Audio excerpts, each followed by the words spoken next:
Адамдын жүрөгүнө гам келиш керек экен да. Гам келмейинче, урматтуу бир тууганым, эч убакта биз оңолбойбуз. Канчабыздын туугандары, көзүңөр жумуп карап көр, канча туугандарыбыз бар, ыйманга келген жери жок. Аларга биз курбанчылык кылган жокпуз, убакыт бөлгөн жокпуз.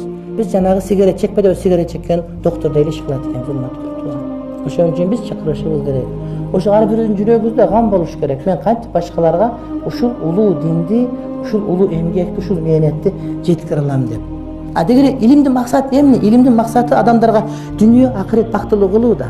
Ошон үчүн урматтуу бир туугандар, мен да ушундай максат коюп келдим. Мен да силердин баарыңа ушундай максат койгонго чакырам.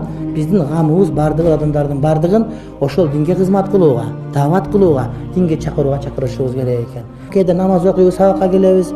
Бу жерде мен айтып берген улуу сабактар, чукур пикирлер, терең ойлорду угабыз. Дагы башка жерден угабыз, китептерин окуйбуз. Анан бир туугандарыбыз намаздан алыс, орозодон алыс, динден алыс болуп, дини жок өтүп кетип атканда толтур урматтуу бир тууганым.